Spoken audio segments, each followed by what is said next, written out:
la primera epístola del apóstol Juan. Primera de Juan.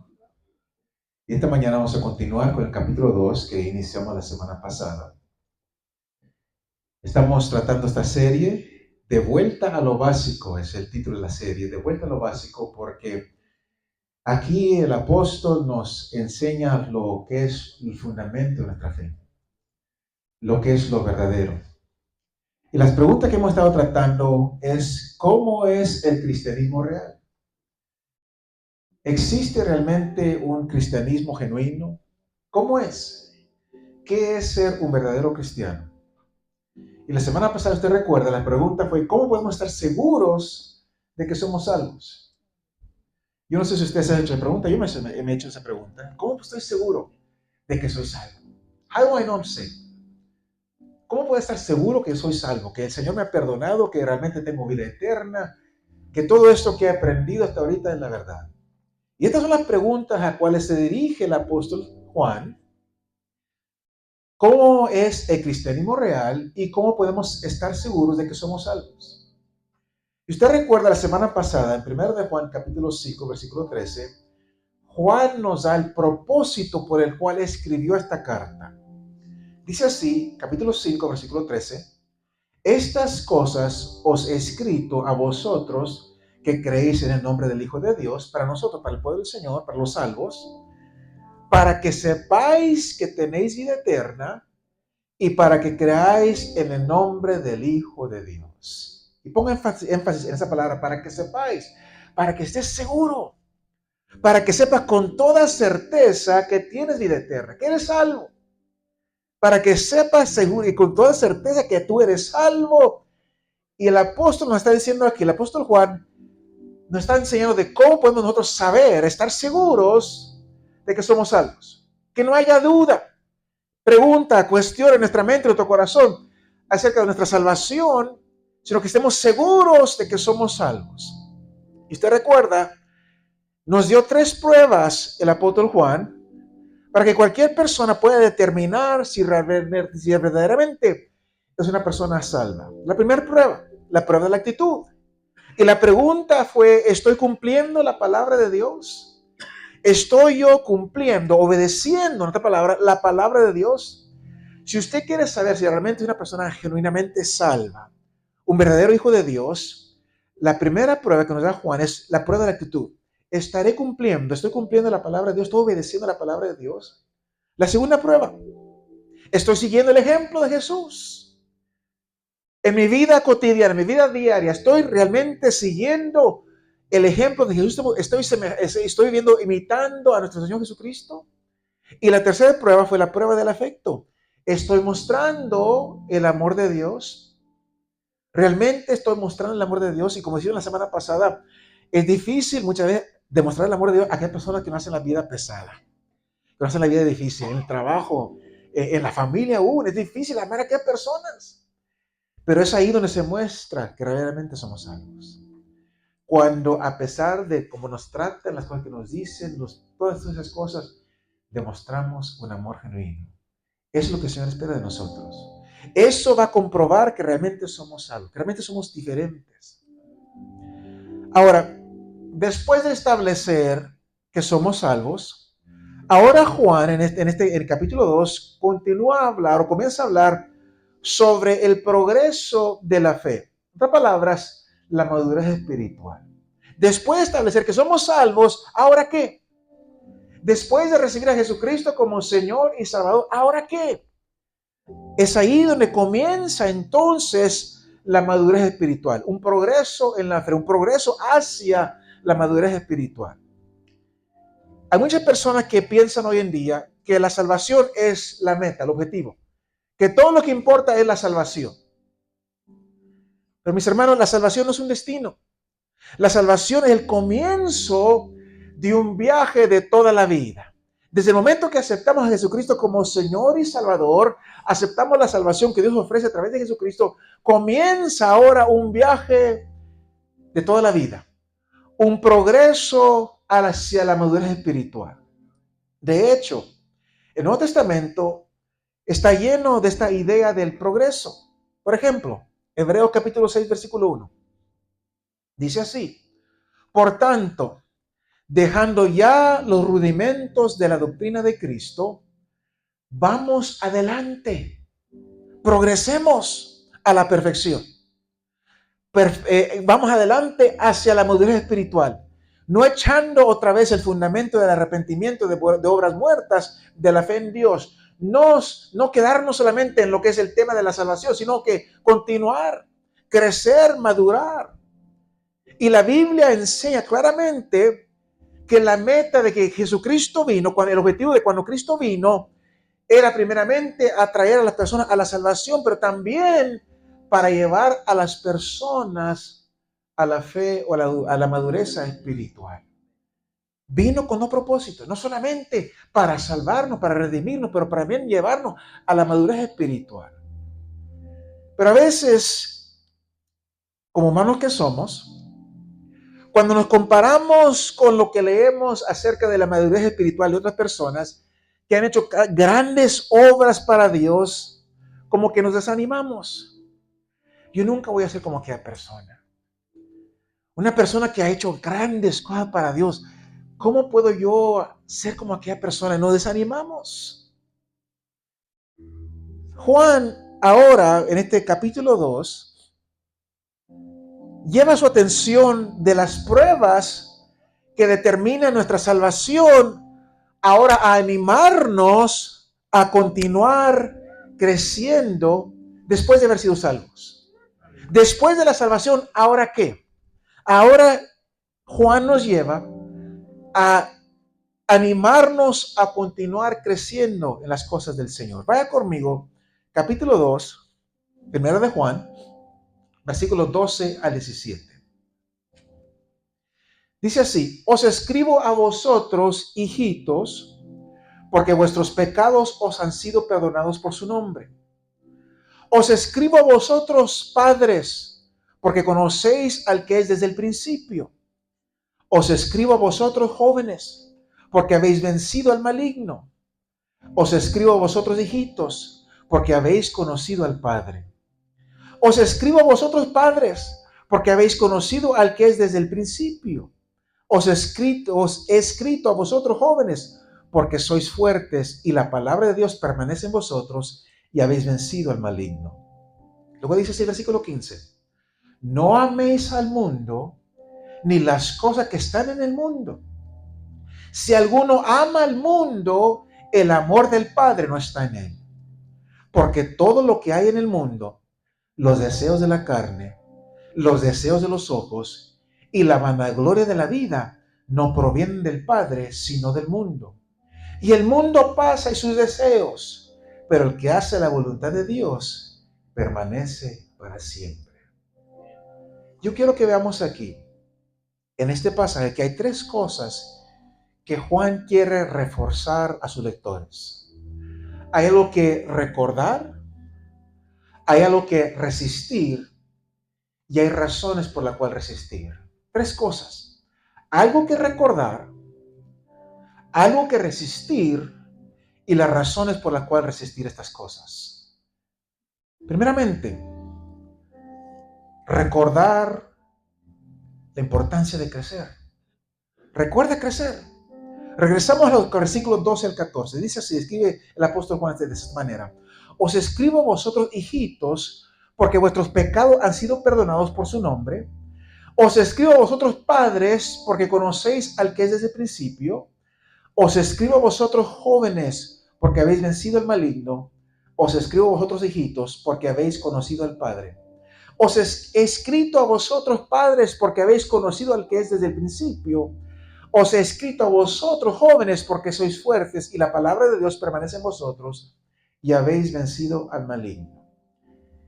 Y vemos aquí claramente que Juan comienza hablando de tres diferentes grupos de personas: hijitos, jóvenes y padres. Tres diferentes grupos de personas.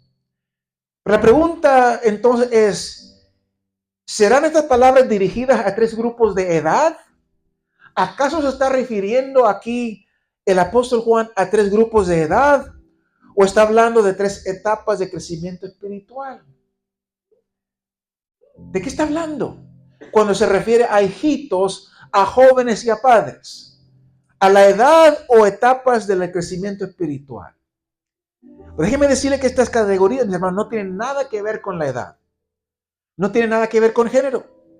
Es posible tener 60, 70, 80 años y todavía ser un niño espiritual. Es posible ser una mujer y ser un padre en el sentido de la madurez espiritual. Entonces no tiene nada que ver, cuando se refiere a hijitos, jóvenes y padres, no tiene nada que ver con la edad, no tiene que ver nada con el género. Los 3 grupos son estos. Primeramente, hijitos. Está hablando de la infancia espiritual, las etapas del progreso hacia la madurez espiritual. Infancia espiritual, hijitos. Se refiere a aquellos que acaban de nacer, que acaban de recibir a Jesucristo como Señor y Salvador de sus vidas, que acaban de nacer de nuevo. Y es hermoso tener niños espirituales, pero no queremos que sigan siendo siempre niños. La meta o el objetivo de los niños es crecer, ambos físicamente, espiritualmente, crecer, madurar. Pero aquí Juan dice que todos los creyentes, sin importar de dónde se encuentren en su viaje hacia el crecimiento espiritual, han sido perdonados de sus pecados. Qué hermoso. No importa en qué etapa estemos en nuestra vida espiritual, reconocer que aunque seamos nuevos o somos adultos en términos espirituales o tenemos ya mucho tiempo en las cosas del Señor, en nuestro caminar con el Señor, recordemos primeramente que nuestros pecados han sido perdonados. El Señor con su sangre nos ha perdonado. Luego el segundo grupo, los jóvenes. Nos habla aquí de la adolescencia espiritual. Y cuando habla de jóvenes, este término lo está usando en un sentido genérico. En otras palabras, no se refiere a varones o mujeres, no se refiere a jovencitos o jovencitas, no. Es un término general, jóvenes. Y Juan está hablando a aquellos cuya teología está bastante bien establecida. Personas que han aprendido la palabra, conocen la palabra, que tienen un amor maduro por la palabra, que aman la palabra de Dios. ¿A qué se refiere a estas personas? Adolescentes espirituales, jóvenes, personas que conocen la palabra y aman la palabra de Dios. Y luego el tercer grupo, los padres, nos habla de la madurez espiritual. Y aquí el apóstol se refiere a un nivel de madurez en el cual el creyente no solamente entiende la palabra intelectualmente, no simplemente entiende la doctrina intelectualmente, pero ha vivido la doctrina, la conoce por la experiencia, porque ha vivido lo que dice la palabra. Está madurando espiritualmente. No solamente la tiene acá, pero la ha vivido la palabra. Ha llenado su vida, su corazón. Estos son los creyentes que han pasado por el fuego, por la lumbre, y han salido por el otro lado confiando en la bondad, en la gracia de Dios. Que aunque han pasado por momentos difíciles, nada ha podido quitarles, robarles su fe. Han salido al otro lado victoriosos, siguen creyendo en la bondad de Dios, como cada momento, la bondad de Dios, la gracia de Dios. Estos son los maduros espirituales. Y Juan quiere que los lectores que están leyendo su carta, que en cualquier etapa de la vida cristiana en que se encuentren, siempre consideren lo que Dios ha hecho por usted, por nosotros. Seamos nuevos en el Evangelio, tengamos ya tiempo en el Evangelio, o seamos personas que tenemos toda la vida, hemos pasado la vida en el Evangelio. Recordemos todo lo que Dios ha hecho por nosotros. Mira lo que está diciendo al nuevo creyente Juan, el apóstol Juan. Al nuevo creyente le dice, recuerda que tus pecados han sido perdonados y que tú conoces a Dios. Recuerda, eres un nuevo creyente. No tienes mucho tiempo en haber aceptado la salvación. Pero recuerda, no te olvides, tus pecados han sido completamente perdonados y tú ahora conoces a Dios. Y saber que Dios nos ha perdonado todos nuestros pecados y que tenemos un Padre Celestial es el fundamento de la vida espiritual. Nunca olvidemos eso, mis hermanos. Tenemos un Dios, todos nosotros, los creyentes, tenemos un Dios que es nuestro Padre Celestial, un Padre amoroso, compasivo, que nos ha perdonado de todos nuestros pecados. Ese es el fundamento de la vida espiritual. Pero ahora, al creyente que está creciendo, que está aprendiendo a vivir en victoria sobre la tentación, le dice, continúa recibiendo la palabra, continúa fortaleciendo tu vida espiritual, continúa creciendo en la palabra del Señor. Y para el creyente maduro, les dice, los escribe el apóstol Juan, has llegado a un punto en tu caminar cuando tú reconoces que todo, absolutamente todo tiene que ver con conocer a Dios. Todo en la vida tiene que ver con conocer a Dios. Entonces, donde quiera que usted esté en su caminar espiritual, Dios quiere que nos animemos y continuemos a crecer más y más, porque es un camino por toda la vida. Nunca llegaremos en esta vida al punto cuando decimos que estamos completamente maduros espiritualmente. No, es un proceso. La madurez completa llegará cuando estemos en la presencia del Señor, en la gloria con el Señor. Pero la única manera que el creyente puede progresar desde la infancia espiritual a la adolescencia, a la madurez, es a través de una aplicación transformadora de la palabra de Dios en nuestra vida. Es necesaria la palabra del Señor para poder crecer, para poder madurar, mis hermanos. Tenemos que conocer la palabra del Señor y la palabra eso tiene que transformar, cambiar nuestras vidas. Entonces, después de recordarnos, es decir, que tenemos que recordar algo, la primera cosa que tenemos que resistir la tentación de este mundo. Continúa escribiendo el apóstol Juan, 1 de Juan, capítulo 2, versículos 15 y 16. Dice así, no améis al mundo, ni las cosas que están en el mundo. Si alguno ama al mundo, el amor del Padre no está en él.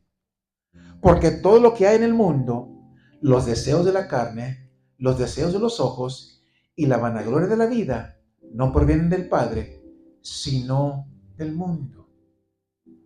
Después de recordarnos sobre la necesidad de crecer, nos habla de la resistencia a la tentación de las cosas del mundo. Y con toda la influencia omnipresente de los medios de comunicación modernos que bombardean al creyente por todo lado, la atracción del mundo, mis hermanos, es más grande que jamás en la historia de la humanidad.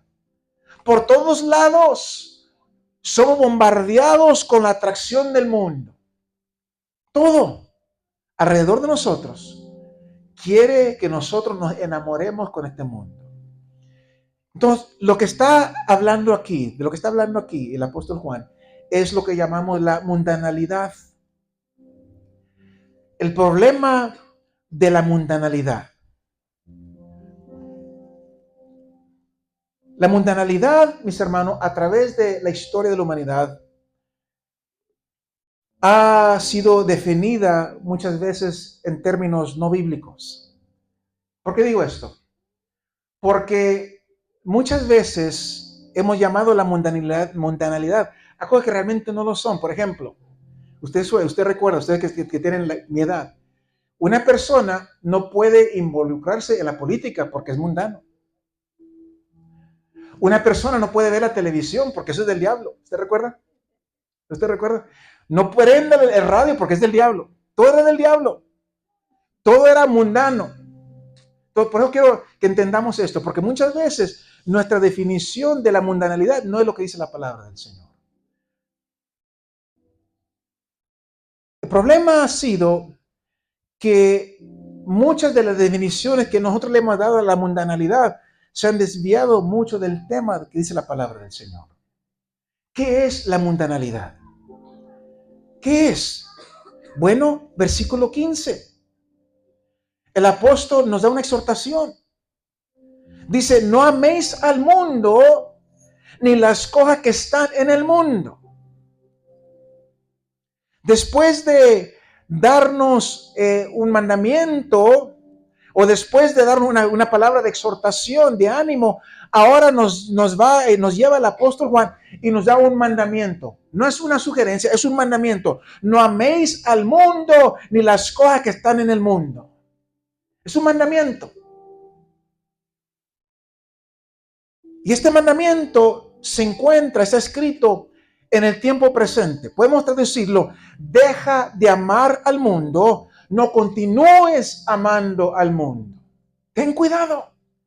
Si verdaderamente quieres un cristiano genuino, dice ahí con el mandamiento: no améis al mundo ni las cosas que están en el mundo. Apártate de la mundanalidad. Eso es la mundanalidad. Amar al mundo y las cosas que están en el mundo. No améis al mundo ni las cosas que están en el mundo. Pero luego nos detenemos un momentito y hacemos la pregunta: si nosotros no debemos amar al mundo, ¿cómo es que Juan nos dice en su evangelio que Dios amó al mundo? Dice la palabra claramente, Juan 3:16, que Dios amó al mundo. Pero aquí se nos desafía a nosotros, se nos ordena a nosotros que no amemos al mundo. ¿Cuál es la respuesta? Bueno, la respuesta se encuentra en el hecho que en el Nuevo Testamento la palabra mundo tiene por lo menos 3 diferentes definiciones. A veces el mundo se refiere al mundo físico o la tierra. Por ejemplo, Hechos 17, versículo 24, dice así: el Dios que hizo el mundo y todas las cosas que en él hay. El Dios que hizo el mundo físico. Y en ese sentido de la palabra, nosotros como cristianos debemos estar agradecidos por este mundo y cuidar de este mundo como un regalo que Dios nos dio. Dios creó el mundo y debemos amar al mundo en sentido físico. Pero también la palabra mundo en el Nuevo Testamento se refiere a la humanidad. Y en ese sentido podemos entender ahora cómo Juan usó la palabra mundo cuando escribe en Juan 3:16, porque de tal manera amó Dios al mundo. Amó Dios ¿a quién? A la humanidad. No está hablando de la tierra física, está hablando de la humanidad. Porque de tal manera amó Dios a la humanidad que dio a su Hijo unigénito para que todo aquel que en él cree no se pierda, mas tenga vida eterna. La humanidad. Somos ordenados. La semana pasada, usted recuerda, se nos mandó un mandamiento de amar a las personas, amar a la humanidad. ¿Te recuerda la caricatura? Amo a la humanidad, a la gente que me causa un problema. Bueno, amo a la humanidad, I love humanity. Entonces, se nos ha ordenado amar a la humanidad. Entonces, obviamente, el amar a la persona no es lo que preocupa aquí a Juan. Cuando usamos la palabra en ese sentido de amar a la humanidad, los cristianos debemos amar al mundo, buscar evangelizar al mundo. Dios ama a la humanidad. Pero en el tercer sentido de la palabra mundo, se usa para describir el sistema mundial. Un sistema mundial. Por ejemplo, usamos la palabra mundo en este sentido cuando hablamos del mundo de deportes, el mundo de finanzas, el mundo de la política. Estamos hablando de un sistema mundial.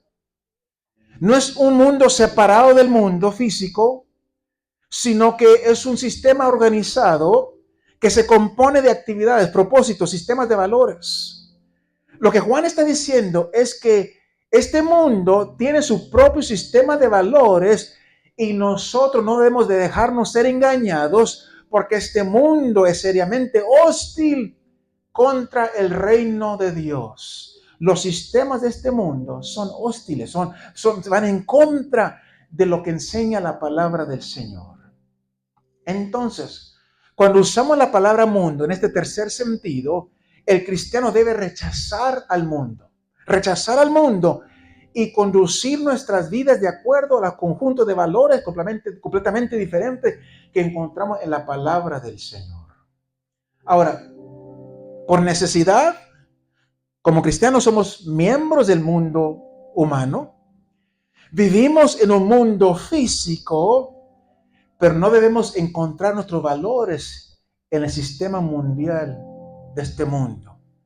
Nuestros valores se encuentran en un mundo espiritual. Ahora, nuestra tendencia como humanos es siempre amar al mundo. Es nuestra tendencia como humanos. Disfrutar, querer disfrutar, amar las cosas de este mundo. Y hay dos cosas, dos elecciones, dos decisiones que están ante cada persona, aún la iglesia. O amamos al Padre o amamos al mundo. Lo que está diciendo aquí el apóstol. O vamos a amar al mundo o vamos a amar al Padre.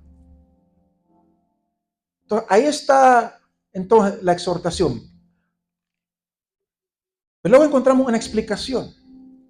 Pues continúa diciendo, versículo 15, si alguno ama al mundo, el amor del Padre no está en él. Porque todo lo que hay en el mundo, los deseos de la carne, los deseos de los ojos y la vanagloria de la vida no provienen del Padre, sino del mundo.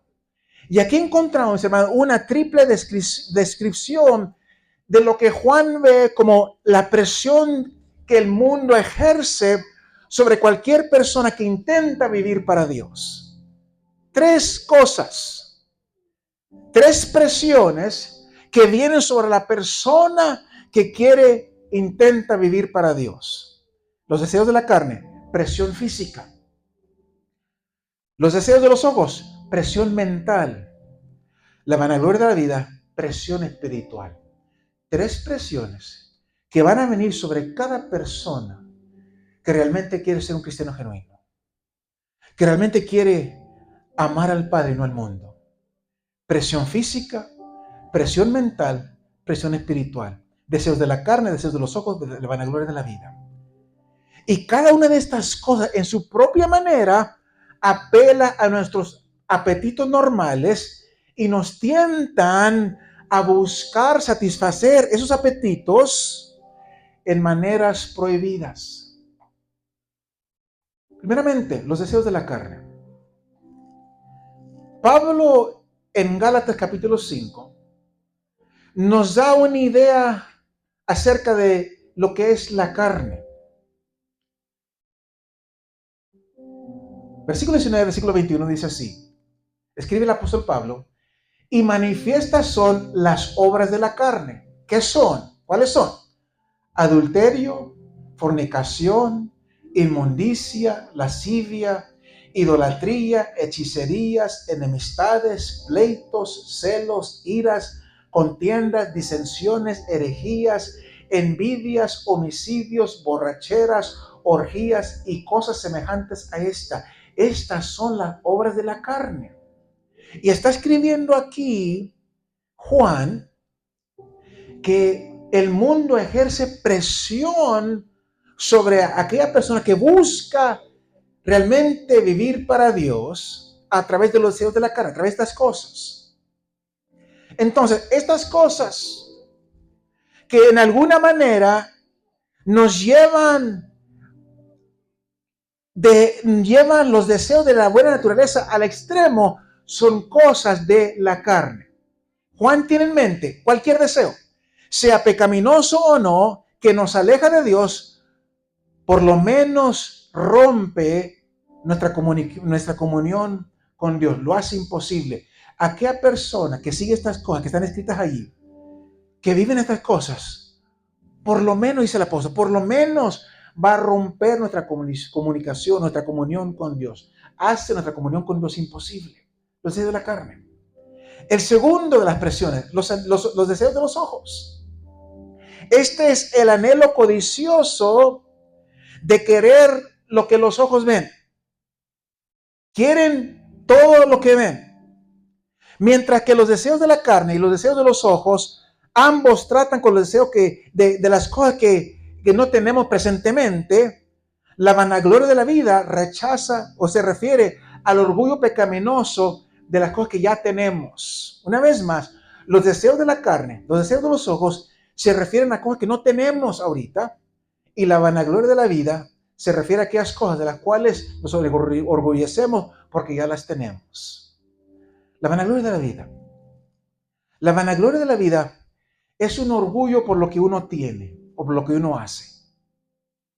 Es el orgullo que lleva al exceso de confianza que uno puede hacer todo y no depende de Dios. Un ejemplo de estos sentidos, como una puerta de entrada al pecado, la vemos en la vida de Eva, que está registrada en el capítulo 3 de Génesis. Vaya conmigo al capítulo 3. Para que veamos cómo entran estas presiones en la vida del cristiano, en la vida de aquella persona que realmente quiere vivir para Dios. Capítulo 3, versículos 1 al 6, dice así: pero la serpiente era astuta, el diablo es astuto, más que todos los animales del campo que Jehová Dios había hecho, la cual dijo a la mujer: ¿con que Dios os ha dicho, no comáis de todo árbol del huerto? Y la mujer respondió a la serpiente: del fruto de los árboles del huerto podemos comer, pero del fruto del árbol que está en medio del huerto, dijo Dios, no comeréis de él, ni lo tocaréis, para que no muráis. ¿Ve lo que dice la serpiente ahora? Entonces la serpiente dijo a la mujer: no moriréis, sino que sabe Dios que el día que comáis de él, serán abiertos vuestros ojos, y seréis como Dios, sabiendo el bien y el mal. Y mira lo que dice el versículo 6. Y vio la mujer que el árbol era bueno para comer,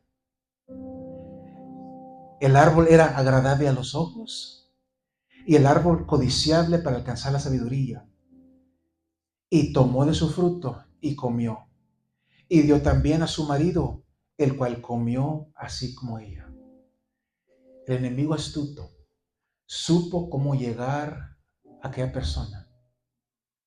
El enemigo sabe cómo llegar al corazón, a la vida de la persona cristiana, a la persona que verdaderamente quiere ser un cristiano genuino, quiere vivir para Dios, sabe cómo llegar a aquella persona.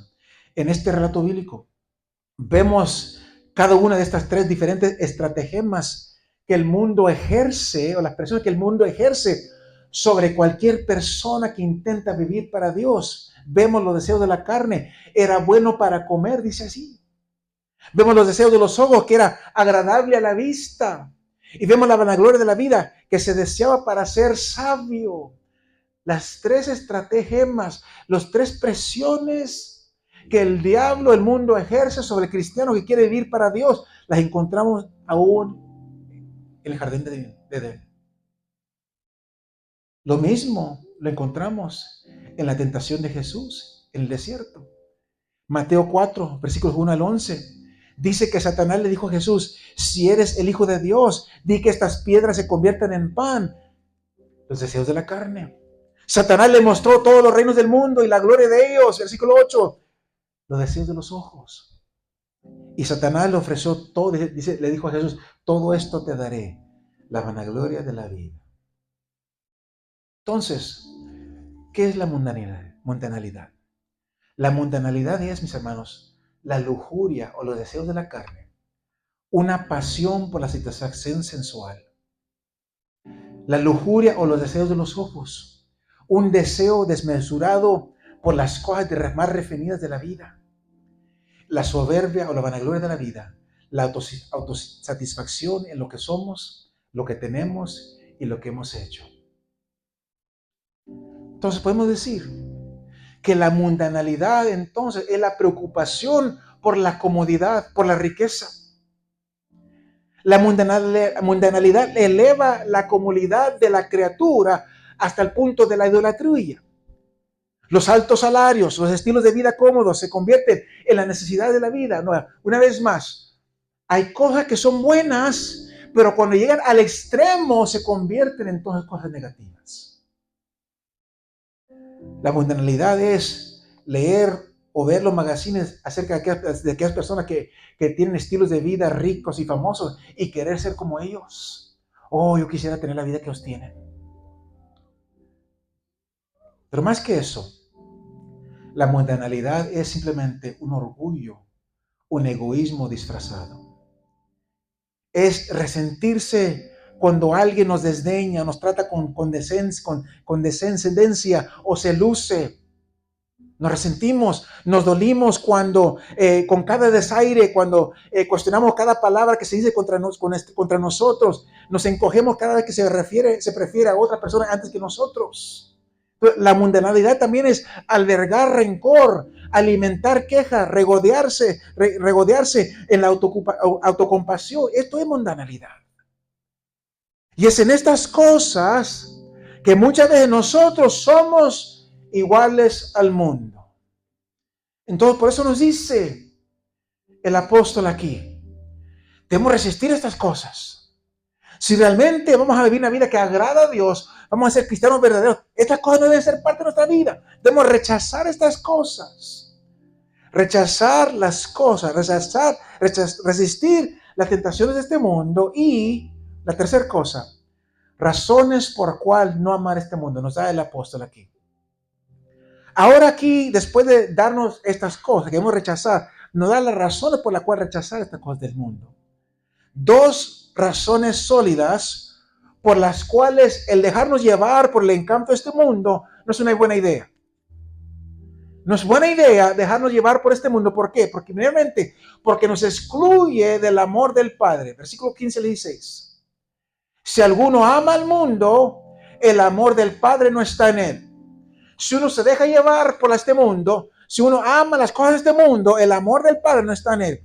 Porque todo lo que hay en el mundo, los deseos de la carne, los deseos de los ojos y la vanagloria de la vida, no provienen del Padre, sino del mundo. La mundanalidad, mis hermanos, es un asunto del corazón. Y aquí Juan está señalando que el amor del mundo por el mundo, un amor por el mundo y un amor por el Padre son incompatibles. No puede amar la persona al mundo o al Padre a la misma vez. Y hasta el extent que el cristiano ama al mundo, mande, diga.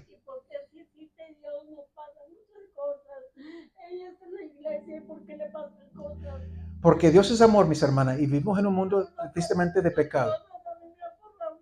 Sí, hermana, yo le entiendo y Dios la ama. Dios la ama y está atenta a su clamor y la palabra. Clámame y yo te responderé. ¿Cómo no? Vamos a orar. Incline su rostro. Vamos a hacer una oración. Mi hermana tiene necesidad. Vamos a orar. Aquí no hay problema. Vamos a hacer una oración.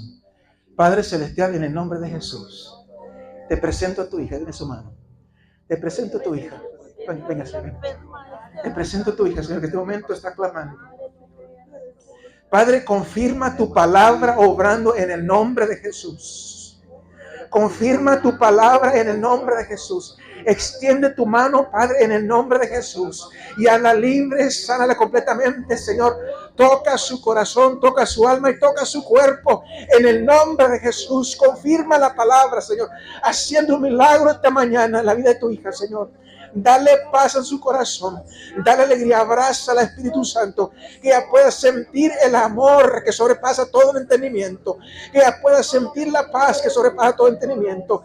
Sánala completamente. La palabra dice que por las llagas de Jesucristo hemos sido sanados. Es verdad que vivimos en un mundo de pecado, de maldad, de enfermedad, pero Señor, tú nos has librado, tú nos has sanado, tú nos has rescatado. Y en ti tenemos la victoria, Padre. En el nombre de Jesús, yo te pido, extiende tu mano, tócala, Señor, en el nombre de Jesús. Haz un milagro en su vida. La pongo en tus manos, la cubro con tu sangre. Bendigo su alma, su vida, su corazón. Bendigo su cuerpo, Señor. Sé con ella, Padre. Dale esa paz que sobrepasa todo entendimiento. Hazla libre completamente, Padre. Abraza al Espíritu Santo. Abraza al Espíritu Santo. Que ya sienta el caluroso abrazo de tu presencia esta mañana. La pongo en tus manos, la cubro con tu sangre. En Cristo Jesús. En Cristo Jesús. En Cristo Jesús. Gloria al Señor. El Señor está con usted, mi hermano. Dios va a hacer la obra, Dios va a hacer el milagro. Gloria al Señor, gracias. Gloria al Señor. Dios confirmando su palabra, mis hermanos. God is confirming His word this morning. Confirmando su palabra esta mañana. Gloria al Señor. Entonces, una vez más, la mundanalidad es un asunto del corazón. Y Juan está diciendo que el amor por el mundo y el amor por el Padre son incompatibles. Y hasta el extento que el cristiano ama al mundo, ama el sistema del mundo, hasta ese extento no ama al Padre. No podemos amar a los dos. Y si usted ama al mundo, usted le está robando amor al Padre. El amor por el mundo, las cosas de este mundo, es amor robado del Padre. Y en Mateo capítulo 6, versículo 24, Jesús mismo nos advierte que no podemos tener dos objetos principales de devoción en nuestras vidas. Dice así, versículo 24, ninguno puede servir a dos señores, porque o aborrecerá al uno y amará al otro, o estimará al uno y menospreciará al otro. No podéis servir a Dios y a las riquezas. Mire, Jesús no dijo, no debéis servir a Dios y las riquezas. Dice, no podéis. You can't. No puedes servir a Dios a la riqueza. No puedes servir a ambos. No puedes amar a ambos. Entonces la pregunta se convierte para nosotros, ¿vivirás para Dios o vivirás para el mundo y sus promesas fugaces? ¿Para qué vas a vivir? ¿Vas a vivir para amar a Dios o vas a vivir para amar al mundo? No podemos tomar un poquito de ambos. Es una cosa o la otra, no ambas. Y esa es claramente una línea inequívoca de diferenciación entre las cosas de Dios y las cosas de este mundo. Dice el versículo 17 que el mundo pasará, el mundo es temporal. Dice, y el mundo pasa y sus deseos, pero el que hace la voluntad de Dios permanece para siempre. Aquí es una exclamación. Está diciendo Juan, entiendan esto. Entiendan esto. El mundo ahorita mismo está en un proceso de desaparecer. El mundo va a desaparecer, según Pedro capítulo 3, versículos 10 al 11. Pero el día del Señor vendrá como ladrón en la noche, en cual los cielos pasarán con gran estruendo, y los elementos ardiendo serán deshechos, y la tierra, las obras que en ellas han, serán quemadas. Puesto que todas estas cosas han de ser deshechas, ¿cómo no habéis vosotros de andar en santa y piadosa manera de vivir? Este mundo está llegando a su fin. Entonces, basado en el conocimiento seguro que este mundo no va a durar, es absurdo depositar nuestra esperanza en este mundo, este sistema mundial, por atractivo que sea, por hermoso que sea. Es necio poner nuestra esperanza en este sistema mundial. Cuando nosotros depositamos nuestras esperanzas en lo que este mundo tiene que ofrecer, nos encontramos en la misma situación que los pasajeros a bordo del Titanic. Estaban gozándose, estaban gozosos, iban a pasar el océano, había baile, había música, había comida, estaban gozando todo. Y en un momento se terminó, se acabó. En un momentito, todo se vino hacia abajo.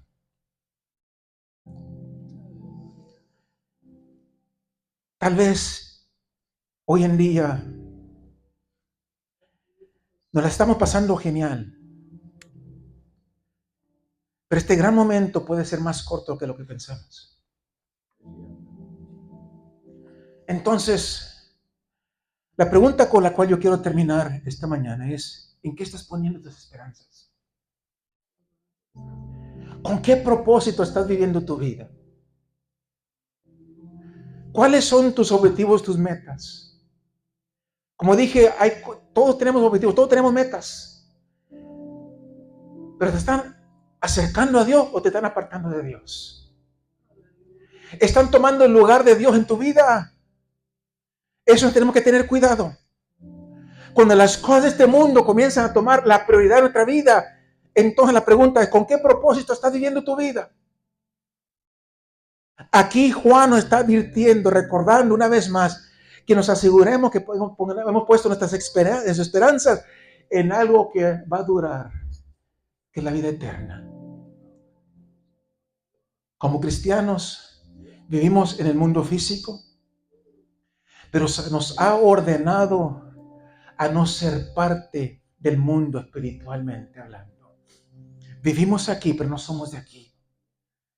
Nosotros pertenecemos en otro lugar, en la presencia del Señor. Entonces recordemos esta mañana que el mundo entra en el corazón del cristiano. Los deseos de los ojos, los deseos de la carne, la vanagloria de la vida. Tengamos cuidado en qué estás poniendo tus esperanzas, con qué propósito estás viviendo tu vida. Ten